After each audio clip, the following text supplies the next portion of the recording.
The Trump administration's approach to governance is that of a bratty toddler confronting a neat stack of blocks. Knock it down and scatter the pieces. It may take years to rebuild what President Donald Trump and his minions are destroying. This is not the systematic move towards small government that conservatives have long sought. It's a lurch toward bad government, inadequate government, incompetent government. In some cases, it's driven by spite, in others, by sheer cluelessness.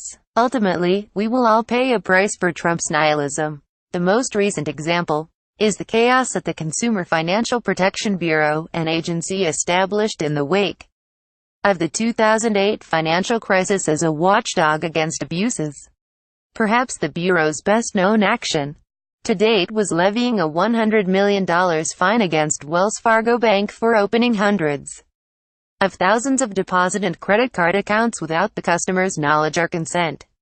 All told, the Bureau has saved nearly $12 billion for consumers. This record, according to Trump, is a total disaster. Trump claimed in a weekend tweet that financial institutions have been devastated by the CFPB. That is nonsense. The much more likely reason for his criticism of the Bureau is that it was established while Barack Obama was president. Trump has been unable to establish a proper legacy of his own, so he is intent on erasing his predecessors. CFPB Director Richard Cordray resigned Friday and, as specified by law, appointed an acting director, Leandra English, who had been Cordray's chief of staff. But Trump, relying on a different federal statute, appointed his own acting director, Mick Mulvaney. You'd think Mulvaney already had enough to do, since he serves as White House budget director. But perhaps he relishes the extra work, since he was harshly critical of the agency when he was in Congress. In any event, he dutifully showed up at CFPB headquarters Monday morning with a bag full of donuts for his staff. English, meanwhile, has filed suit in federal court claiming it's really her staff. And the Bureau, with two masters, is paralyzed. The White House Office of Science and Technology Policy, by contrast, has no master. In its 41-year history, it was founded during the Gerald Ford administration. The office established to advise presidents on scientific matters never has gone so long without a leader. From 135 staffers under Obama, it has been slashed to 45. Perhaps this sort of thing was to be expected from Trump, who has described climate change as a Chinese hoax. The thing is, however, refusing to believe in science doesn't make you immune from its effects. Anyone with doubts about the law of gravity should think twice before jumping out of a second-story window.